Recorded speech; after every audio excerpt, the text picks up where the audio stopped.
So I'll open us up and let you know the latest. After this discussion with and on the recommendation of Dr. Frieden at the CDC, as well as David Lakey, the Public Health Commissioner for the state of Texas, we've moved to an incident command structure. That is being run out of the Dallas County EOC, and I've asked our partners in many important endeavors in the past, like West Nile virus and the refugee situation with the children, to assist on this and to continue with the great work they're doing, but to also embed some of their key staff into that EOC operation, that Emergency Operations Center operation. So we have the emergency manager for DISD and some emergency management staff from the city of Dallas there as well. I've asked Dr. David Lakey, who was instrumental in the turnaround of Parkland Hospital and working with us on that as the state's top regulator, and who was at my side throughout the West Nile virus epidemic, and was helpful also on the child refugee relocation efforts to embed in our EOC for the state. He's brought some of his team here. I've asked Dave Daigle, who is the Associate Director for, let me make sure I get this exactly right, the Associate Director for Communications and Public Health Preparedness and Response at the CDC, who was embedded in my office upstairs for a couple of weeks during the West Nile virus, to embed there as well. We have the top doctor in the world, the top Ebola doctor in the world, here on the ground, Dr. Kuhar. He's embedded in another group at Presbyterian. We've got a good team of experts and people in place, and I want to stress to you that the people that are here assisting the great work that's already been done by our local health department and our local agencies are people that I and our Dallas County Department of Health and Human Services have worked well with, and Mayor Rawlings and others have worked well with in the past, and we have a high degree of confidence in those people to assist us in this action. Dallas County will act as the lead agency, but when it comes to planning, those decisions will be made with the advice and counsel of our partners from the CDC and the Department of State Health Services. Likewise, I want to get the input as we go forward and continue our strong partnership with the City of Dallas, DISD, and other agencies and groups in Dallas County.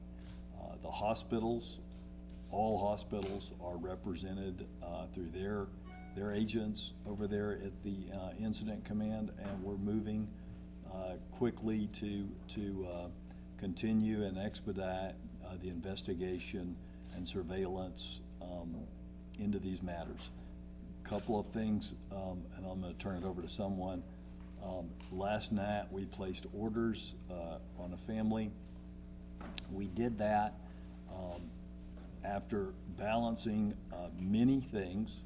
We do not intend to have to do that again, but there's nothing more important than keeping you safe, and that based on the information we had, which I will not be publicly disclosing to you today, it was clear to me, a Democrat, and Governor Perry, a Republican, and everyone who looked at that information, that the action, and the CDC today, after we laid it out for them, that the actions that we took, while unusual, were appropriate.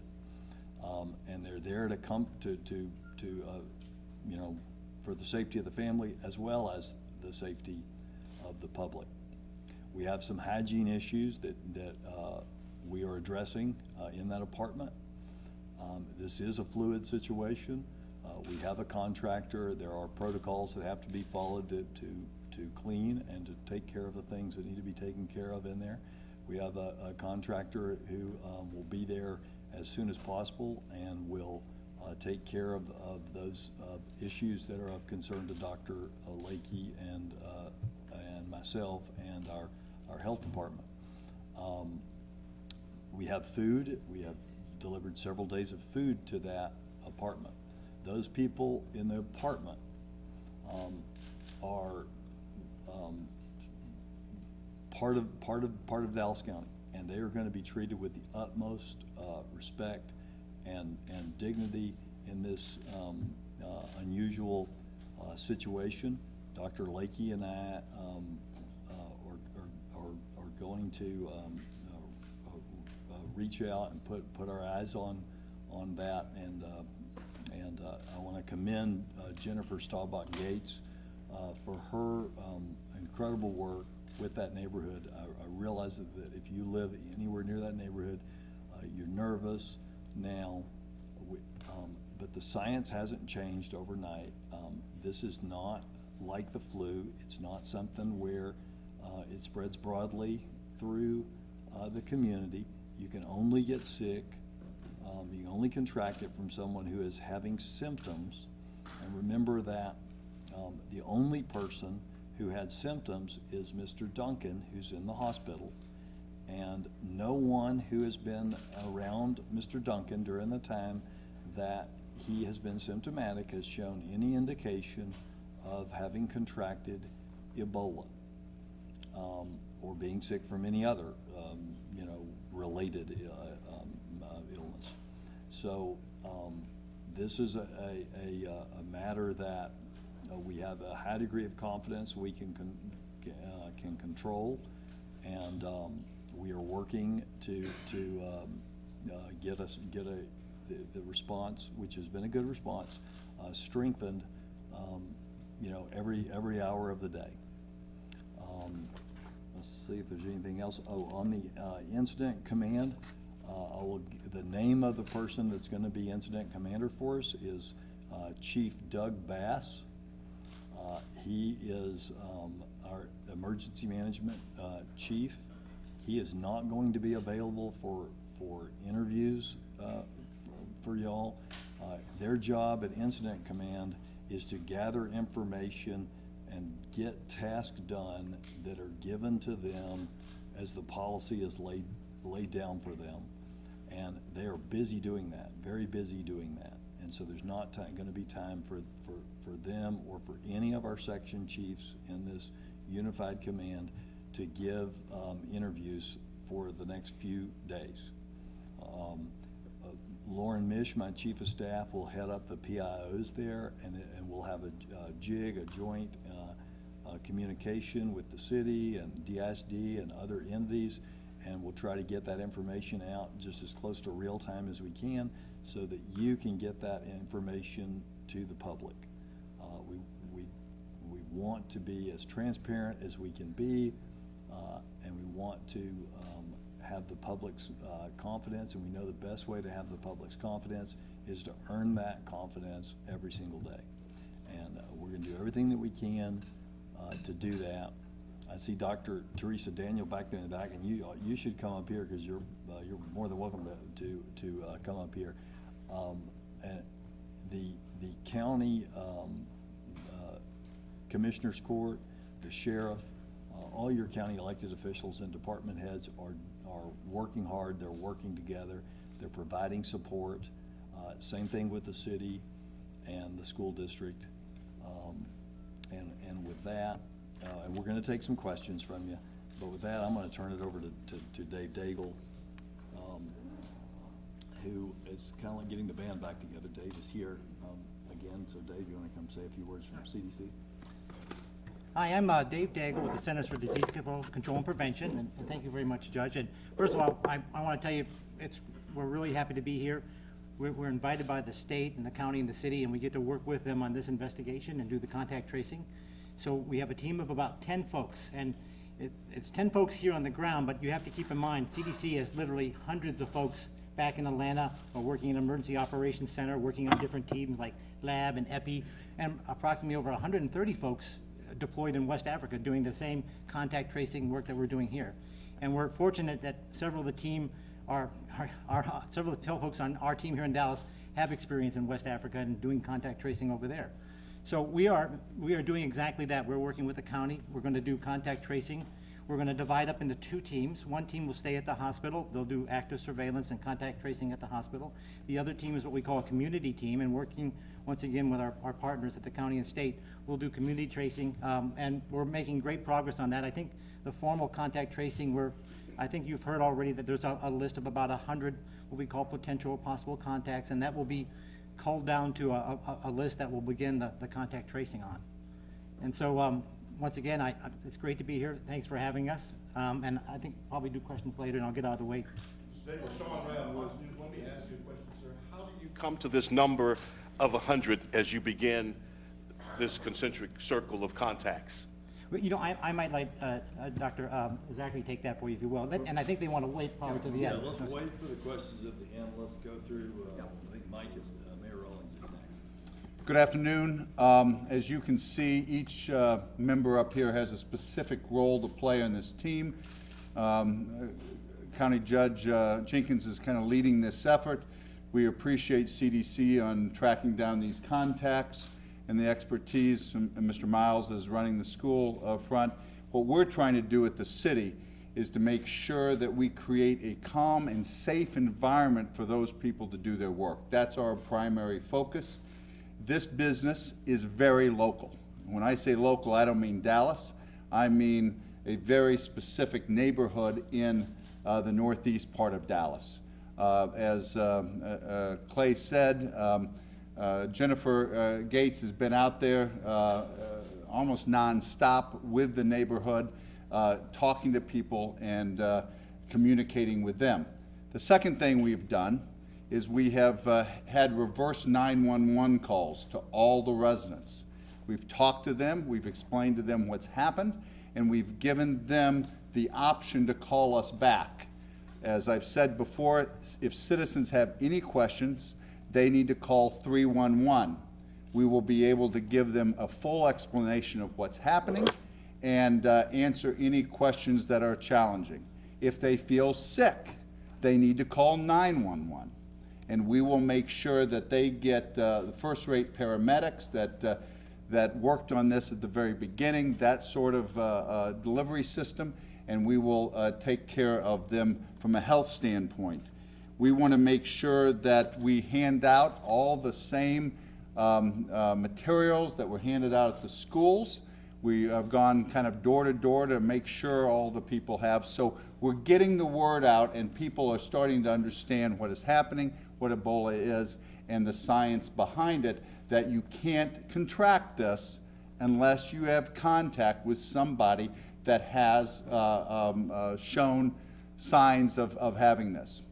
The last thing that I would say, one thing I want to add, we've also embedded police there in the apartment complex to make sure there is calm and nothing else happens.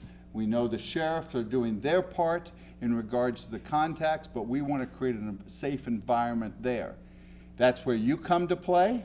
I appreciate your professionalism as reporters and your aggressiveness.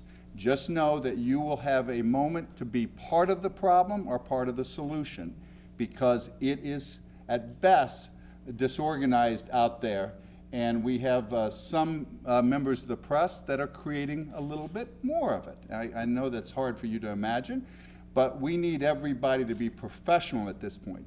Safety is first and foremost, not only of our patient at Presbyterian, but these individuals that lived with the patient for a while and the contacts.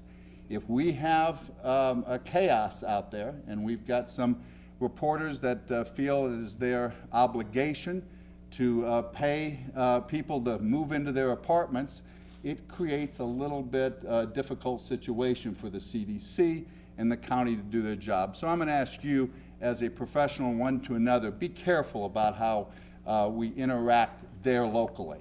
And that's why we have people out there. We've got a city person working with the apartment manager.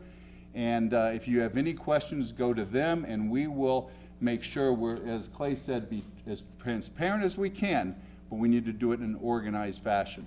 Obviously, a very important part of this is children, and what's happening at DISD, and I'll introduce Mike Miles.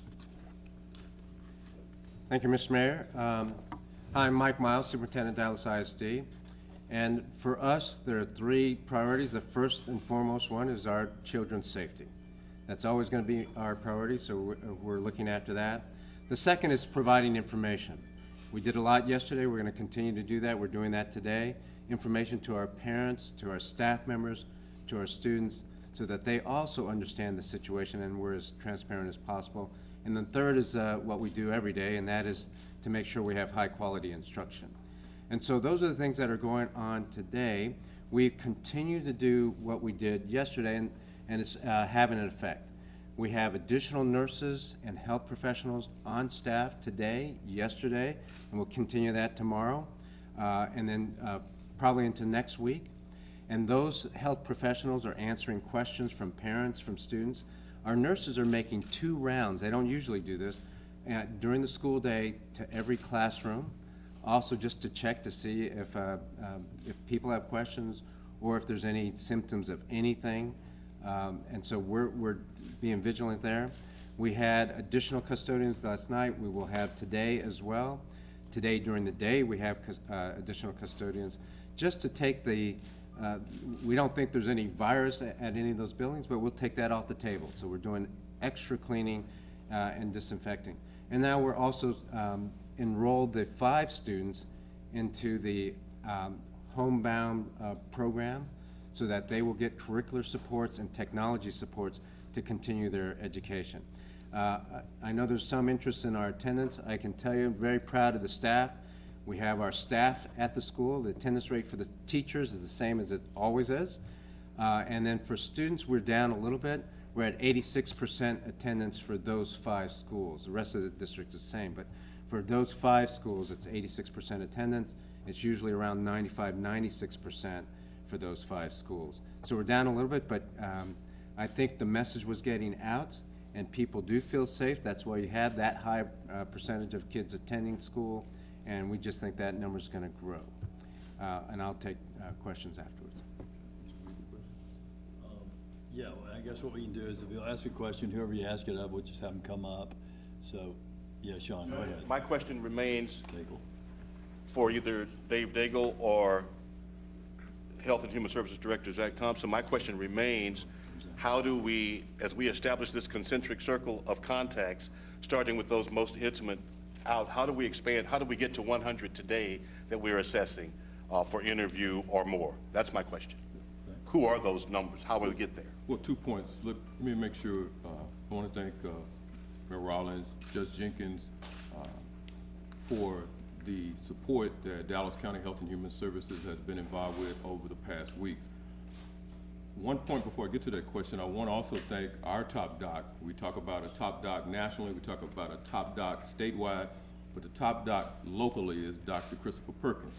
It's his staff that has been involved in doing the contact tracing.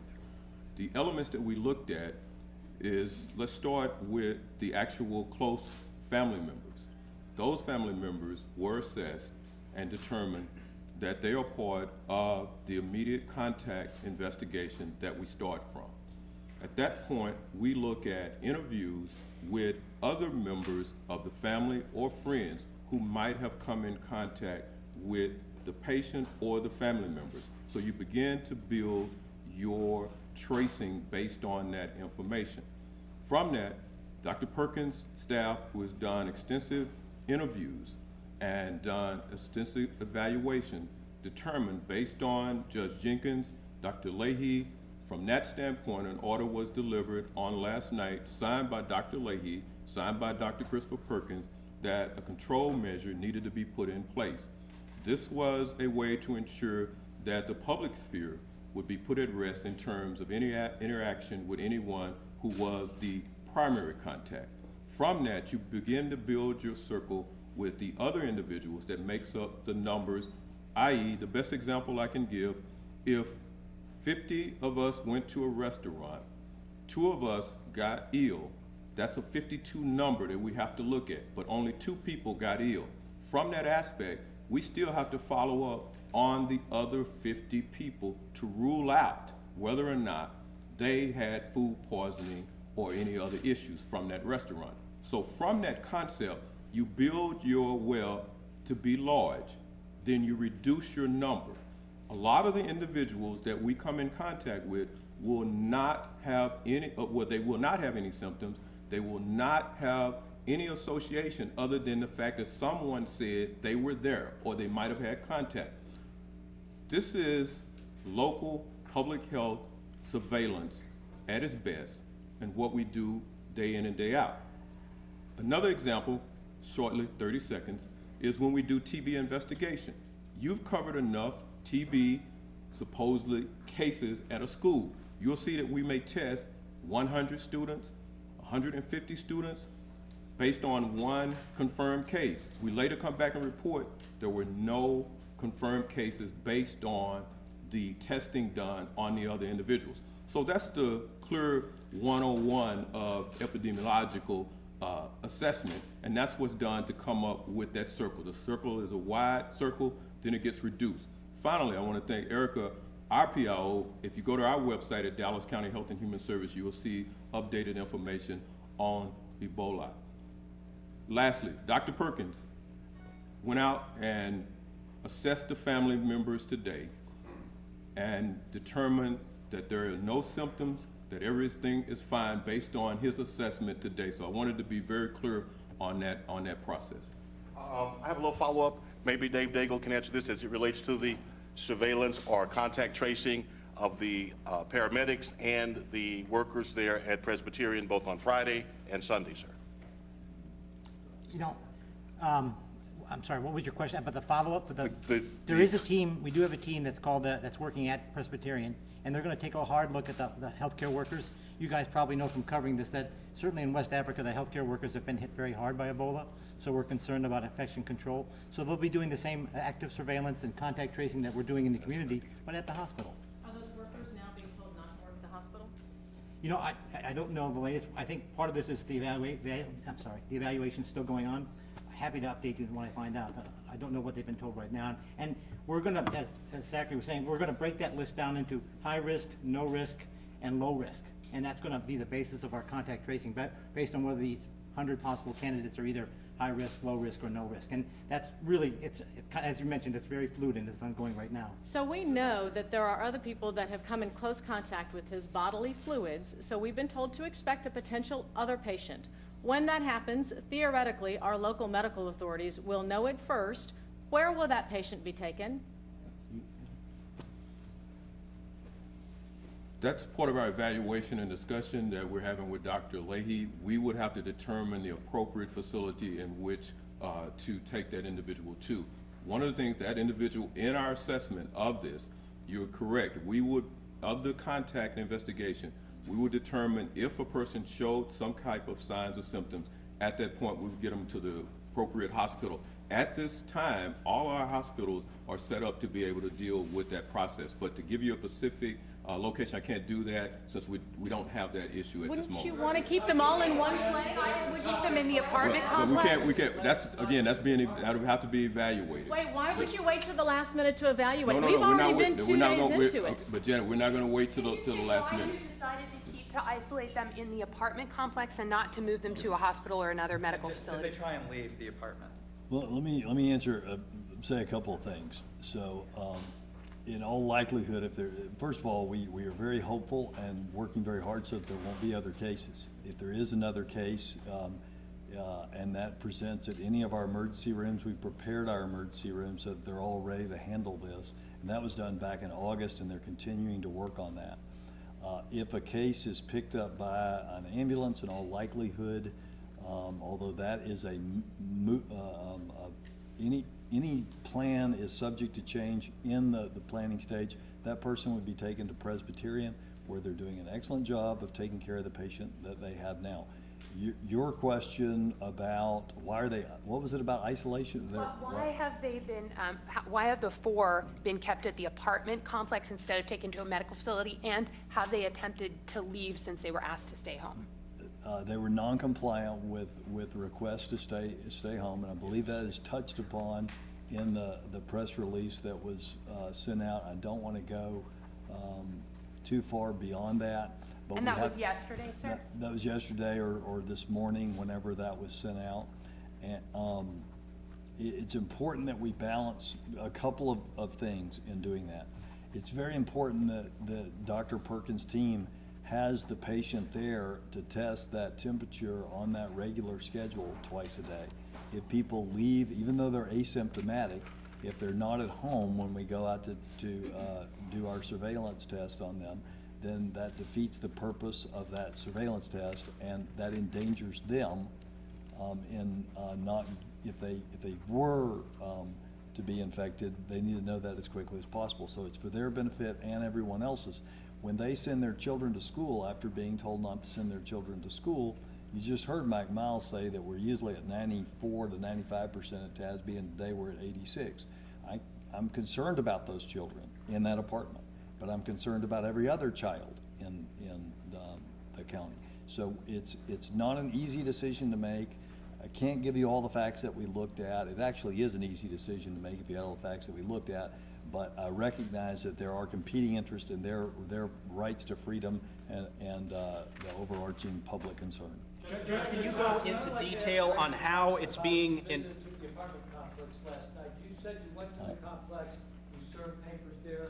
Dr. Perkins has been there too to check No. these patients. Can you describe Believe- for us your visit there and what precautions you took when going into that apartment? You served them, right? Yeah, well, And Dr. Perkins as well.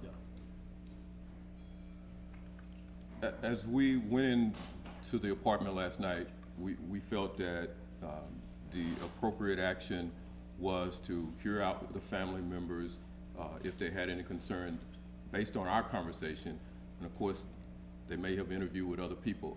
Based on our conversation, they understood what the process was about, and we didn't meet any resistance in terms of them understanding. We thoroughly read each line of the order and asked them, would they be willing to comply? And they emphatically said they would comply with the order. So I never saw any resistance from them. Judge, can you go into detail? Protective clothing when you went into the apartment. Could you explain what happened last night?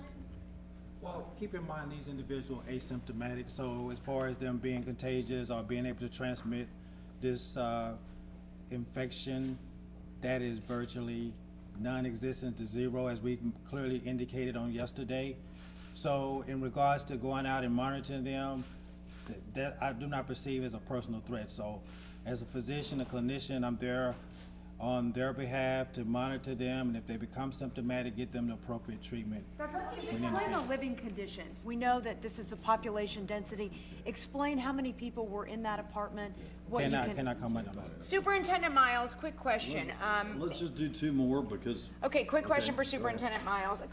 We talked to a parent today, and they said their daughter was actually in class while the health department came and removed one of these kids from school. Is that correct? No, I'd have to have more information. I'm not sure what you're talking about. Can you tell us about the cleaning company that's coming today? What is their background? What do they focus on? And can you elaborate How- why the sheets weren't picked up? How many people you had to go through You're talking before about they the agreed to schools? do this? No. We're talking about the At the apartment. You want information about the cleaning company? And the dirty sheets and Well, how many companies did you have to go through to get them? What are they specifically going to do? All right, so the company that is doing the cleaning, whose name I was given, but it escapes me at the moment, we can get it for you. The company that is doing the cleaning has worked for hospitals and for Dallas County before. They're a company that cleans up. We've used them in HIV, AIDS situations where we needed to do a cleanup, and other bloodborne illness cleanups.